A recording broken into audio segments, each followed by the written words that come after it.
ishimizni boshlaganimiz mana bugun 4-kun. Stenalarni tozaladik, ipakni qoqdik, bu yerda ham o'rtadagi pergorodkani olib tashladik.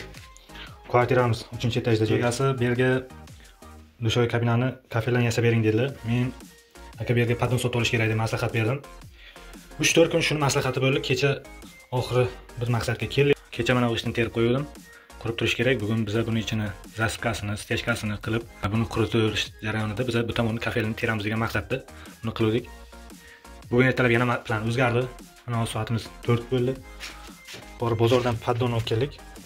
Mana kafelarimiz azizlar. Kafelarimiz 60 ga 1.20 razmerda.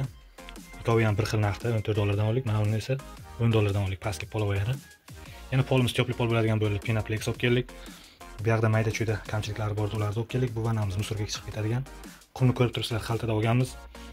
Lazerni uruvinni yangisidan sotib oldik. Lazerni uruvinni maketani kitayskiy varianti. Buni 450 mingmi shu atrofda sotib oldik buni. Bundan tashqari mana bu dvigatelimiz $8. Bunisi vakuumli, ikkovi vakuumli yo'q. Bunisi sal boshqacharoq, buni keyin ko'rsatib o'taman. Bunisi $12, общий ikkovi $20. Mana bu narsani 750 ming so'mga buni 3-4 yil oldin sotib oldik. Bu o'zi aslida internetda 430 ming so'mlar atrofida turadi. Biz srochni bo'lgani uchun olganmiz. Bu yerda kafelimiz burchaklari 45 gradus bo'lganligi uchun 45 gradus kesadigan nasatka ham sotib oldik. Bu yerda kley, shotka, mayda-chuyda narsalar, padonni ko'rsatib o'tishim mumkin. Akril mahsulotidan tayyorlangan. Bu padonimizni $225 ga oldik azizlar, mana shu padonni. $225. Siz qilasizlar, buni ayoqlari zavodskoy, bu turetskiy firma. Где-то 10-15 santimetrlar mana shuncha nimasi ham bor, ayoqlari ham bor, keyin obshivkasi ham bor. Obshivkasini olib kelishgan edi, bilmayman hozir qayerga qo'yishgan ekan, ulardan ko'rsatib o'tishim mumkin. Mana obshivkasi. Mana bu yerda ekan. Banimiz 24 kvadrat stenaga 4,5 kvadrat poliga kafel olib kelingan edi. Endi kafelimiz splashnoy mana bu tepli poldan keyin bo'ladi. Tepli pol bo'ladiganimiz uchun o'z mana bu narsani yana qaytib yechamiz. Bir ish qilguncha plan o'zgarib qolyapti. Kundan kunga plan o'zgarib qolyapti. Bitish jarayonida ish qilib o'zgarmasa bo'ldi. Eshiklarni zakaz qilib keldik. Eshiklar razmeri 2.7 ga 70 standart razmer tayyorlab bering deb aytishgan edi. Bizda hozir bu yerda balandligi 2.10 ga 70 razmerimiz bor. Tepli pol bo'ladigan hisobiga bu hozir 4-5 cm ga ko'tariladi va yuqori permichkadan bizga joy olishimiz kerak bo'ladi. Ya'ni mana bu taxtani yuqoriroq ko'chirishimiz kerak bo'ladi. Gipsokardonni yechib oldik azizlar. Bu yerdagi ishni ham buzib biz hech qachon klientga yomon bo'lsin deb maslahat bermaymiz. Mana shu yerga padon qilishdi, misol uchun pastdagi qo'shniga zarar bermaslik maqsadida, misol do'st bo'lsang, do'stingga zararing tegmasin. O'shaning uchun ham bu yerda hozir padon qiladigan bo'ldik. Bo'lmasa men mana buni o'ziga kvadratdan tashqari hisoblanadi. 600-700 ming so'mdan 1 million so'mgacha pul olaman. Mana shu narsani yasab berganim uchun. O'shaning uchun ham men o'sha pul kerak emas. O'sha mehnatni ham qilmaydi, chunki bu yerda o'sha pastdagi qo'shnining borligini hisobiga. Ko'pchilik bilan maslahatlashdi, uyda egasi birov bunday dedi, birov bunday dedi. Oxiri padonga taqalib qoldi azizlar. Balandligi 2.90 poldan, hozir polimiz 5 cm farq qilishi mumkin. Bu yerda kanalizatsiya turbalarni almashtirdik. Mana bunaqa kanalizatsiyaning turba chiqqan ekan. Bu nima vazifasini bajaradi? Bu ikki tomonlama yopiq bo'lgan joylarda o'zidan 20 cm dostуп beradi joylashtira olish uchun. Shu narsani oldik. Счетчикlarni bu yerga ko'chirdik. Bu yerga ko'rgan do'stlaring mana bu narsani o'rnatamiz. Proverkaga yana bitta qo'yiladi. Ikkinchisi tepli polda datchikidan xabar olib turish uchun. Kanalizatsiya turbamiz hojatxonamiznikini pastga tushirdik. Chunki bizga past bo'lishi kerak edi. Uni tushirib oldik. O'shaning hisobiga mana bu yerga ozgina xizmat qilishga to'g'ri kelib qoldi. Pastdagi qo'shniki polni ustida obshivka remontdan chiqqan, tepadagi xuddi shu ahvolda. O'shaning uchun biz o'rtaga ishlashimiz uchun mana shu narsani oldik azizlar. Pastini e'tibor berayotgan bo'lsangiz, chugundan turibdi azizlar.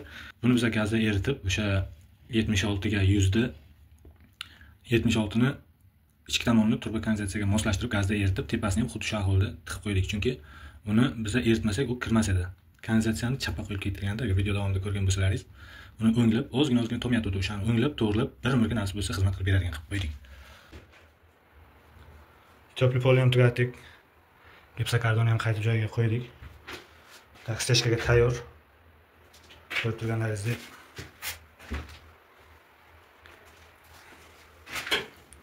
padon olib kelyaptilar. Buni mer qilasizmi, rais bu?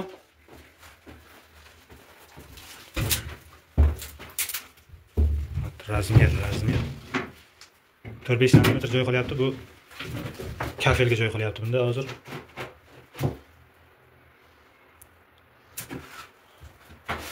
Shunda hozir biza kanalizatsiya turbamizni sal buyoqqa ko'chirishimiz kerak bo'lyapti. Ustom Surxondaryodan, Sariosiyo tumanidan, O'g'mo'boyev qishlog'idan Qurbonov.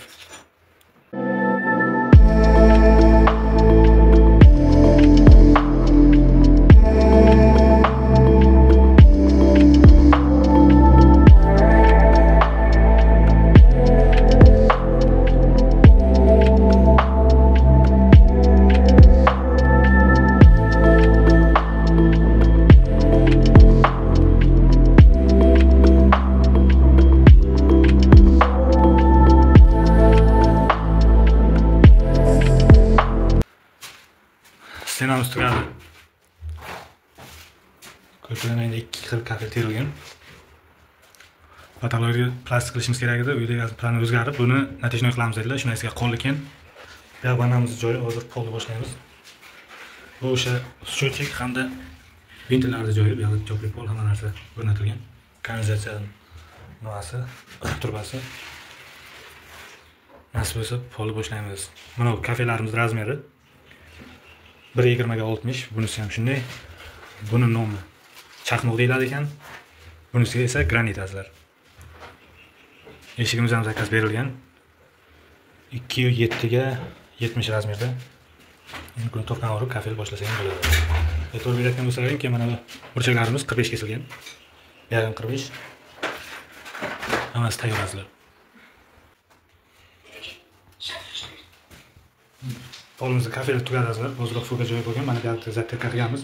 Tozalab olsak bo'ldi. Bu yerda fugasi bo'lgan. Xo'p, bu yerda biz fuga qilib artoldik. Mana bu burchakka kafel kesib qo'yishimiz kerak. Vanadan keyin sifon joylari bo'ldi. Endi nasib bo'lsa vanani tayyorladik, tayini paddonni hozir tayyorladik. Endi qo'ya olamiz.